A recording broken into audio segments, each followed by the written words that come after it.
That breaking news is happening right now in a rural part of Idaho, where we just learned a standoff is over after a deadly ambush on a group of firefighters responding to a brush fire. The standoff between a sniper and law enforcement had been going on for more than 7 hours. It happened in the national forest outside of Coeur d'Alene. The sheriff there confirmed tonight that at least 2 first responders were killed and another has been hurt by snipers. Within the last hour, they say they found a man dead on a mountain with a firearm nearby where the sniper fire was happening. It's unclear right now how the man died or what the motive for the shooting of the firefighters was.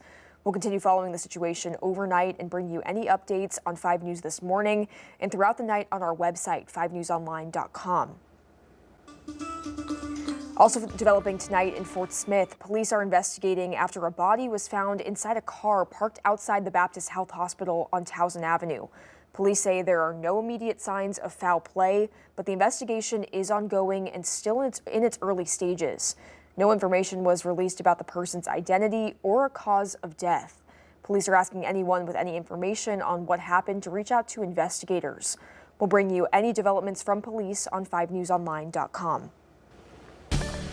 Turning now to the forecast, some storms moved through Benton County earlier this evening. Meteorologist Stephen Elmore is in the 5 News Weather Center tracking if there's any more rain in the rest of this week's forecast.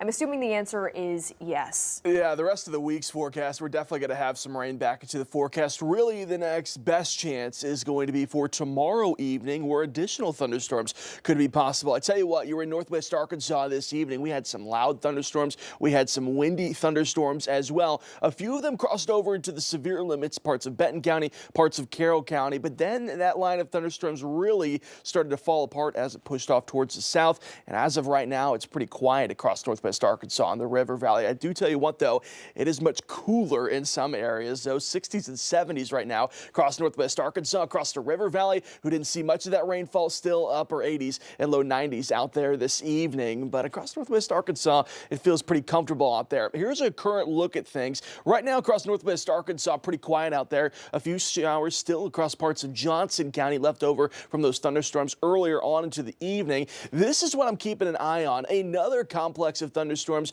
across northern Oklahoma. As that pushes off towards the south, it is expected to weaken. It's weakening right now, but we still could see some thunderstorms during the overnight hours. Still across northwest Arkansas, pretty quiet out there right now. Across the River Valley, just wrapping up those showers there in Johnson County. We'll talk about those thunderstorm chances for Monday evening coming up in just a bit.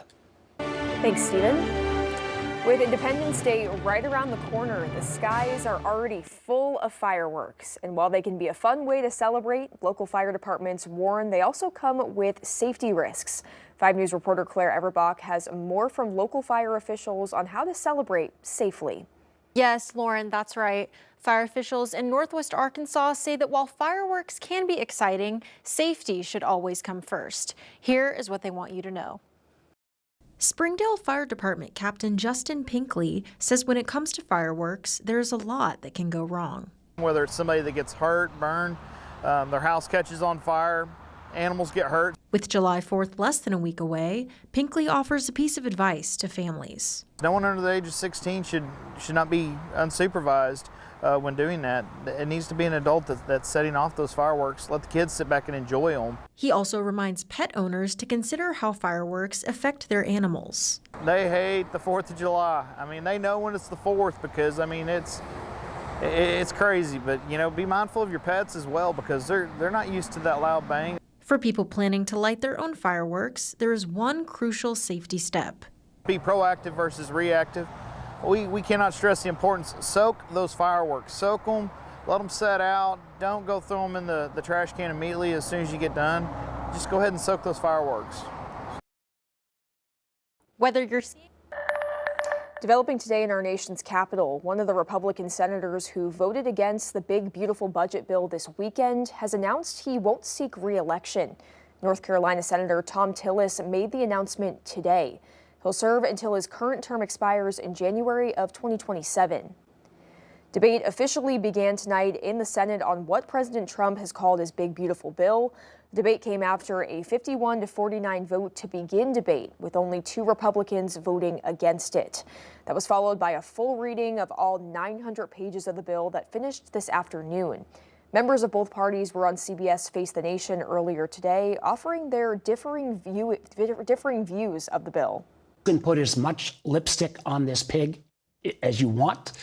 This will be a political albatross for the Republicans. Why? Because it takes 16 million Americans off of health care coverage with cuts to Medicaid. The legislation extends tax cuts from President Trump's first term, removes taxes on tips and overtime, and increases spending for defense and border security. Opponents of the bill argue it would make significant cuts to Medicaid and food stamp programs. Here's another live look at Over the Capitol. Debate on the bill is expected to continue overnight in the Senate. A vote to advance it could come as early as tomorrow. After that, the House of Representatives will have to sign off on the changes made to the bill in the Senate. It's been 1 week since a U.S.-led airstrike on Iran's nuclear facility. CBS News' MTS Taibeb is in Iran tonight, where after several weeks of war, he shares what he's seeing on the ground. Saeed Rahim Bathai has long been CBS News' eyes and ears in Iran. For 16 years, he's introduced us to everyday Iranians who have shared with us their hopes and fears. After 12 days of devastating war with Israel, we've seen a certain level of national unity we haven't before. What do you account for that? Iran is an Asian country with an Asian civilization, more than 5,000 years of history. So they want to preserve it. They say, we are the nation. We have a national identity. Don't smash, don't try even to smash, or don't insult our pride and this deep civilization. If the U.S. and Israel was able to use military force to collapse this regime, what would happen to Iran and the wider region? Well, that would be a disaster. We have already seen what happened in Libya, what happened in Syria. Iraq actually is a big example for us. That's a disaster for the region. Are you hopeful for the future? I think we are going towards darker days. That's very unfortunate.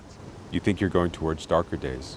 I'm not a fortune teller, but my instinct tells me yes, we are going towards darker days. But I strongly, I hope I'm wrong. A desire for peace that many people we've been speaking to here in Iran hope is heard in Tel Aviv and Washington.